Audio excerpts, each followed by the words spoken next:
Let's talk about exposure.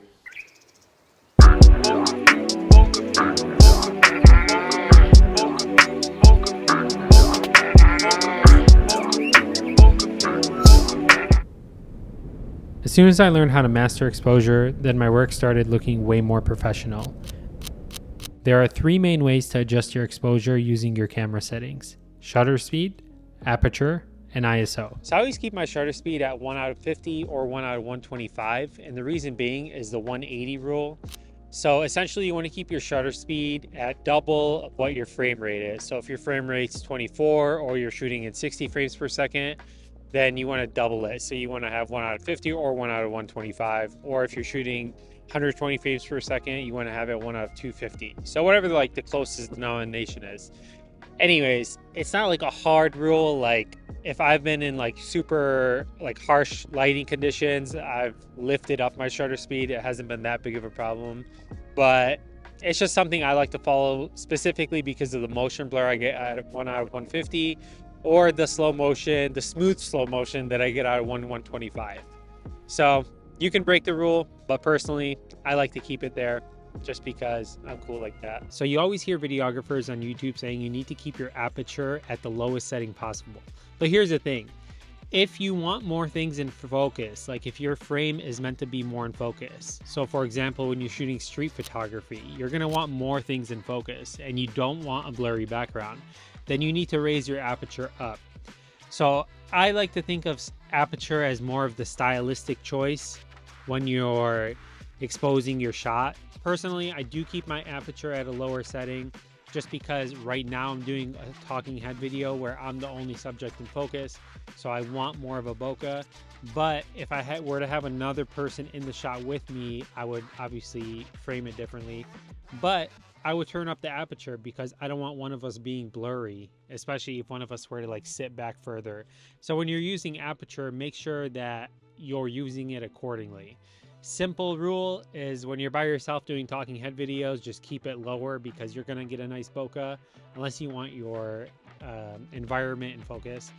And if you have more than a few people, turn up your aperture. If you're shooting real estate, turn up your aperture. If you like turning up on Tuesdays, turn up your aperture. So ISO is a little bit tricky.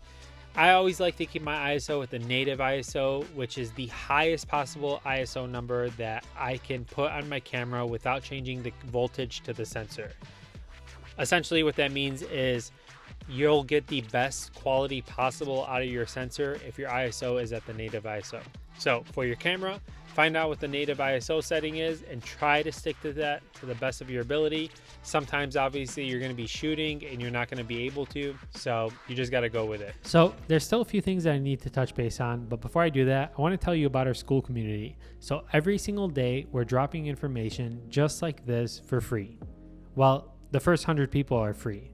So if you join and you're part of the first 100 people, then you're going to get information like this every single day for free. And on top of that, you get to show your work and we can help you with your work. And you basically get personalized coaching on how to create content. So if you're a business owner, join the club. Even if you're not a business owner and you're just interested in creating content, join the club. I'm looking forward to meeting you. Seriously. I like people who create. Anyways, let's get back to the video. So shutter speed. Shutter speed needs to be double of what your frame rate is. So if you're shooting at 24 frames per second, ideally you'd want your shutter speed to be 1 out of 50. If you're shooting at 60 frames per second, ideally you want your shutter speed to be 1 out of 125.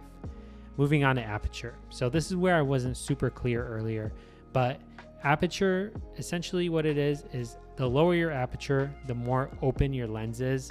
Like even if you change the aperture on your lens, you're going to see it going on some lenses, and the higher your aperture, the more closed your lens is. So lower aperture means a lot more light, higher aperture means darker.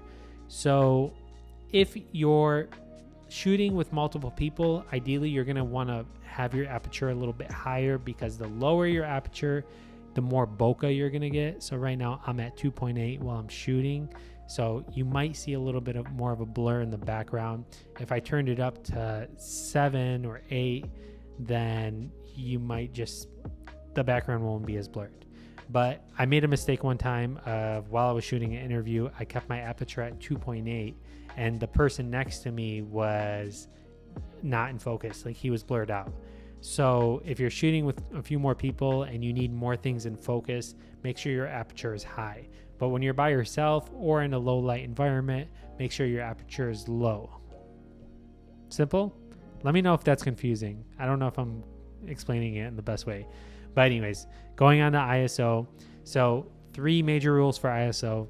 Native ISO wins the day. If you're not sure what the native ISO for your camera is, just Google it. You're going to find it. Like I know for mine, it's 640 and 12,800. Pretty easy. And second rule is the lower your ISO, the better, I'd say. Because the higher your ISO goes, the more grain and noise you're going to get in your image. And the third rule is,